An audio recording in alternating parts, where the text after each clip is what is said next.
Rana coaching academy के zero to hero batch में आपका स्वागत अभिनंदन है। जैसा कि आपको पता है कि मैं करा रहा हूं आपको सिंप्लीफिकेशन, और सिंप्लीफिकेशन की मैं ऑलरेडी 3 टाइप आपको अपलोड भी कर चुका हूं। तो आई होप कि आपने उन तीनों टाइप को देखा होगा और जरूर पसंद भी किया होगा। तो आज हमारी है टाइप नंबर 4। लेकिन टाइप नंबर 4 को स्टार्ट करने से पहले मैं पूछना चाहूंगा आज आपका क्वेश्चन। तो आज का जो क्वेश्चन है हमारा, वर्ल्ड मैथमेटिक्स डे को कब मनाया जाता है, यानी कि विश्व गणित दिवस को कब मनाया जाता है। तो प्लीज अपने आंसर को कमेंट बॉक्स पे जरूर कीजिएगा। तो चलेगा, शुरुआत करते हैं टाइप नंबर 4 जिसका नाम है कॉन्टिन्यूड फ्रैक्शन, हिंदी में बोलते हैं सतत भिन्न के आधार पर।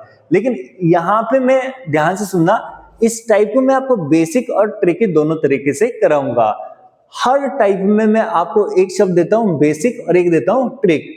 यहां पे मैं क्लियर करना चाहता हूं कि बेसिक क्या होता है, ट्रिकी क्या होता है। देखो, अगर आपके पास नंबर ऑफ क्वेश्चन कम और टाइम ज्यादा है, प्रायोरिटी किसको देनी होगी? बेसिक मेथड को। बेसिक मेथड को क्यों प्रायोरिटी देनी होगी? क्योंकि बेसिक मेथड से निकलते हैं आपके 100% क्वेश्चन, लेकिन आपके ट्रिकी मेथड से ओनली निकलते हैं 99% क्वेश्चन। तो एग्जामिनर जो आपके बेसिक मेथड से क्वेश्चन निकलेंगे उन्हीं को ही प्रायोरिटी देगा जहां पे समय ज्यादा होगा। खासकर आपके स्टेट एग्जाम, जैसे मैं बात करूं आपके रिसेंटली हिमाचल प्रदेश पुलिस का एग्जाम है, और पटवारी हो गया, पंचायत सेक्रेटरी हो गया, या फिर जेबीटी एंट्रेंस एंड कमीशन की बात करूं, तो यहाँ पे आपने देखना कि जितने भी क्वेश्चन आते हैं वो बेसिक मेथड से आते हैं, यानी जो क्वेश्चन हमारे ट्रिकी से नहीं हो पाते हैं। लेकिन अगर मैं बात करूं जैसे आपका बैंकिंग सेक्टर की बात करूं, रेलवे की बात करूं, एसएससी की बात करूं, तो यहाँ पे क्वेश्चन कैसे आते हैं? जो ट्रिकी मेथड से आपके सॉल्व हो जाते हैं, क्योंकि यहाँ पे क्वेश्चन नंबर ऑफ क्वेश्चन रहते हैं ज्यादा और टाइम रहता है कम। तो अगर आपने स्टेट लेवल एग्जाम को क्रैक करना है तो ज्यादा प्रायोरिटी किसको देनी होगी? बेसिक मेथड को। तो चलेगा, शुरुआत करते हैं टाइप नंबर 4 के। तो टाइप नंबर 4 में जी हमारा जो फर्स्ट क्वेश्चन है, इसको मैं आपको बेसिक भी कराऊंगा और ट्रिकी भी कराऊंगा, और आपने बिल्कुल नहीं घबराना है। मैं आपको जितना भी मैथ्स कराऊंगा बेसिक और ट्रिकी दोनों तरीके से कराऊंगा। तो चलेगा, बात करते हैं क्वेश्चन नंबर 1 के। ये रहेगा हमारा बेसिक मेथड से।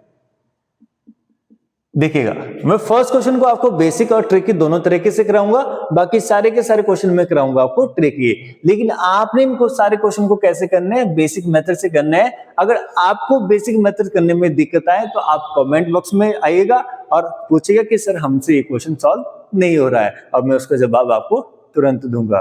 तो चलेगा, क्वेश्चन नंबर 1 की बात करते हैं।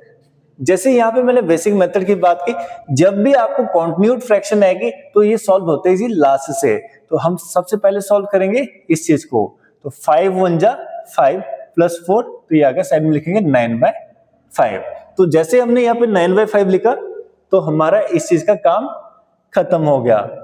तो अब हम क्या करेंगे, जो 9/5 है इसको करेंगे यहाँ पे, तो ये आ गया जी 9/5। अब क्या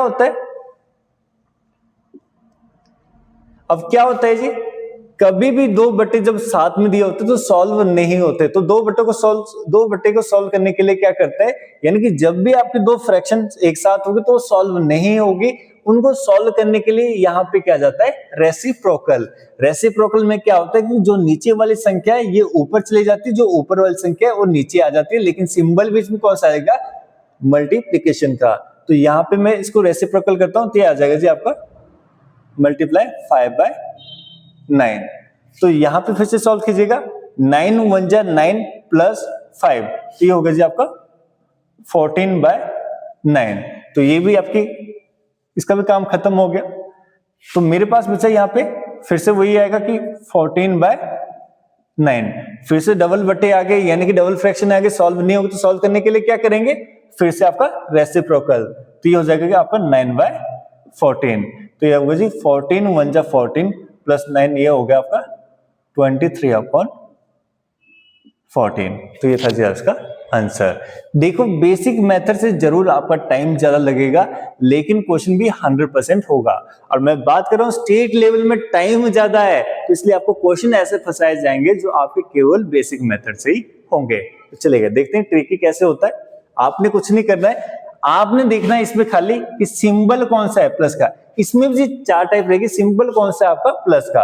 प्लस के साथ कौन सा है? साथ में लिखा है एक एक नंबर, 1 1 1। तो मैं करूंगा स्टार्ट, यहां से लिखूंगा 4, 5। क्लियर होगी इतनी सी बात। उसके बाद कितने नंबर दिए, 1 2 3, तो मैंने कर दिया 1 2 3। अब क्या करेंगे यहाँ पे, 5 + 4 कितना होता है जी, 9, 9 + 5 कितना होता है 14, 14 + 9 कितना होता है 23। तो आपका आंसर आ गया 23/14। तो देखो कितना आसान है। लेकिन मैं बात वही कर रहा हूं, अगर आप बैंकिंग, रेलवे, एसएससी की तैयारी कर रहे हो तो इस मेथड को प्रायोरिटी दे सकते हैं। लेकिन अगर आप स्टेट लेवल की तैयारी कर रहे हो तो आपने बेसिक से सारे के सारे क्वेश्चन सॉल्व करने हैं। चलेगा, तो नेक्स्ट क्वेश्चन में बात करते हैं सेकंड क्वेश्चन की। तो सेकंड क्वेश्चन में क्या करना है आपने, कुछ नहीं करना है, 2,3 कितनी बार 1 दिया है, 1 2 3 4 5, 1 2 3 4 5। अब क्या करना है, 3 + 2 5, 5 + 3 8, 8 + 5 13, 13 + 8 21, 21 + 13 34। आंसर आ गया आपका 34/21। देखो कितना आसान है। चलेगा, नेक्स्ट हम बात करते हैं। अब देखो जो मेरी इस पे भी टाइप नंबर 4 में भी टाइप चल रही है प्लस के केस की थी, नेक्स्ट कौन सी है आपकी, माइनस के केस की। अब यहाँ पे देखेंगे आपका जहां पे माइनस होगा वहां पे आपने संख्या को माइनस करना है, बाकी कुछ भी नहीं करना है। यहाँ पे मैं लिखूंगा 1,5, संख्या कितनी दी है, 1 2 3, 1 2 3। अब क्या करना है, यहां पे सिंबल प्लस का था तो प्लस करेंगे, लेकिन यहां पे क्या है माइनस का, तो माइनस करेंगे। और संख्या में क्या दिया, 1 1 1। अब देखो यहाँ पे 5 में से 1 को माइनस करोगे कितना आएगा, 4, 4 में से माइनस करोगे 5 को तो कितना आएगा, माइनस का 1, -1 और -4 कितना होता है जी, माइनस का 5। तो यहाँ पे क्या आ जाएगा, -5/-1, माइनस से माइनस कट गया तो आंसर कितना आ गया आपका 5। नेक्स्ट हम बात करते हैं। देखो ये प्लस का केस था, ये प्लस का केस था, ये आपका माइनस का केस था। दोनों में क्या था आपका 1 1 1, यहाँ पे क्या है आपका 1 1 1। लेकिन यहाँ पे थोड़ा मेथड चेंज हो जाता है क्योंकि यहाँ पे 2 3 1। तो आपने घबराना बिल्कुल भी नहीं है। तो सबसे पहले क्या लिखेंगे, 1, 4, उसके बाद 2 3 1, 1 2 3। संख्या कितनी दी है, 1 2 3। इसके ऊपर लिख देंगे आप 2, इसके ऊपर लिखेंगे आप 3, इसके ऊपर लिखेंगे आप 1। देखो ये आपने केवल वहां पे लिखना है जहां पे आपके पास 1 1 1 नहीं दिया होगा, ठीक है। अगर संख्या चेंज हो तो आपने उन नंबर के ऊपर लिख देना 2 3 1। अब क्या करना आपने, 4 2 की मल्टीप्लाई 4 से की, कितना है 8, 8 + 1 9, 3 की मल्टीप्लाई 9 से की 27, 27 + 4 31, 1 की मल्टीप्लाई किससे की, 31 से, 31, 31 + 9 40। तो आपका आंसर आ गया 40/31। देखो कुछ भी नहीं है, अगर तो आपको 1 1 1 का केस तो डायरेक्टली प्लस या माइनस करना है। लेकिन अगर आपका यहाँ पे संख्या चेंज हो जाता है ना, जैसे 2 3 1, उस केस में क्या करना है, बाकी कॉन्सेप्ट वही है 1 4, लेकिन जो नंबर गिवन दिया है उसको ऊपर लिखेंगे 2 3 1। अब क्या करना है कि आपने जो ऊपर नंबर लिखा है इसकी मल्टीप्लाई सामने के नंबर से करनी है, इस नंबर से करनी है। तो 2 4 जा 8 + 1 9, 3 9 जा 27 + 4 31, 1 31 जा 31 + 9 40। तभी तो आपने देखा होगा कि जब 1 दिया होता तो करने की जरूरत बिल्कुल भी नहीं रहती। तो आंसर आ गया 40/31। चलेगा, बात करते हैं आपको क्वेश्चन नंबर 5 की।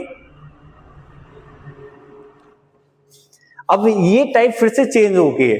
देखो फर्स्ट हमने प्लस की थी, सेकंड हमने माइनस की थी, थर्ड केस में हमने क्या था कि यहाँ पे जो नंबर गिवन होता है ना उसको हमने क्या करना है, उन नंबर को क्या करना है, उसके ऊपर लिखना है। लेकिन यहाँ पे क्या है, नंबर भी चेंज है और साथ में साथ यहाँ भी आपके नंबर चेंज है। लेकिन ये टाइप आपके स्टेट लेवल के लिए उतनी इंपॉर्टेंट नहीं है, ये आपके जैसे एसएससी सीजीएल, आपकी मैं बैंकिंग की बात करूं वहां के लिए इंपॉर्टेंट रहेगी।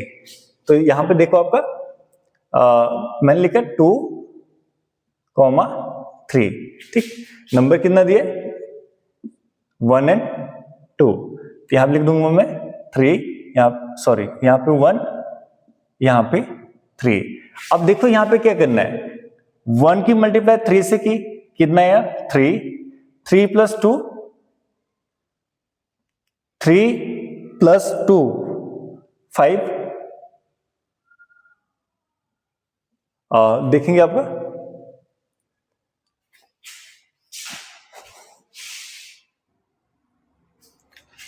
चलेगा। तो हमने बात की थी आपकी नेक्स्ट, देखो पहले तो हमने किसकी बात की थी, प्लस की, फिर उसके बाद माइनस की बात की थी, और उसके बाद हमने बात की थी कि भाई यहाँ पे नंबर आपके चेंज हो जाएंगे। लेकिन यहाँ पे नंबर भी चेंज है और साथ के साथ मेरा क्या है, यहाँ पे जो ये नंबर है ये भी चेंज है। तो इस केस में हम क्या करेंगे, सबसे पहले लिखेंगे 2,3, उसके बाद ये आपका डॉट 1 डॉट 2। अब क्या करना है आपने, इसकी पावर कितनी 1, इसकी पावर कितनी 3। अब 1 की मल्टीप्लाई 3 से क्या कितना आया 3, 3 2 जा 6, तो मेरा यहाँ पे कितना आएगा 6। लेकिन यहाँ पे नंबर क्या थे 1 1 1, कुछ करने की जरूरत नहीं थी, लेकिन यहाँ पे नंबर क्या हो गए चेंज। तो 6 को डिवाइड किससे करेंगे 2 से, तो मेरा आ गया 3। चलेगा। अब नेक्स्ट करते 3 3 जा 9, 9 प्लस 3 12, तो मेरा यहाँ पे आ गया 12। तो अब ऊपर कितना दिया 5, नीचे आ गया 12, तो आंसर आ गया 5/12। नेक्स्ट क्वेश्चन नंबर 6 और क्वेश्चन नंबर 7 को आप सॉल्व करेंगे। और प्लीज अगर आपको ये वीडियो पसंद आए तो जरूर लाइक और शेयर जरूर कीजिएगा। अब फिर से एक बार समझा रहा हूं, पहला कॉन्सेप्ट कौन सा था, प्लस का। प्लस के केस में आपने कुछ नहीं करना था, बस लास्ट में नंबर को लिखना था, जैसे लास्ट में नंबर को लिखना था और उसको कंटिन्यू जोड़ते रहना था। सेकंड मैंने बात की आपकी, ये जैसे प्लस का है, आपने कुछ नहीं करना था, 2 3 लिख दिया, उसके बाद संख्या कितने दिए 1 2 3 4 5, 1 2 3 4 5, लास्ट से जोड़ते जाओ, 3 plus 2 5, 5 plus 3 8, 8 plus 5 13, 13 plus 8 21, 21 plus 3 34, तो आंसर आएगा 34/21।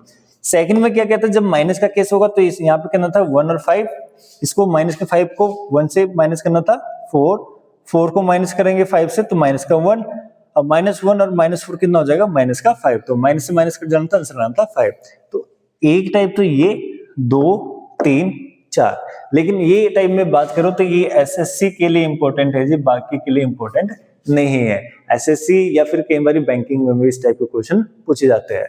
तो क्वेश्चन नंबर 6 और क्वेश्चन नंबर 7 आपके लिए होमवर्क, और जो मैं आपसे क्वेश्चन पूछता हूं उसके आंसर जरूर दिया करो आप, उससे आपके देखो एक तो जो स्टैटिक पोर्शन है मैथमेटिक्स का वो भी कवर हो जाएगा और बाकी सारी चीजें भी आपकी कवर हो जाएगी। तो ठीक है, थैंक यू, मिलते हैं अगले टाइप नंबर 5 के साथ। धन्यवाद।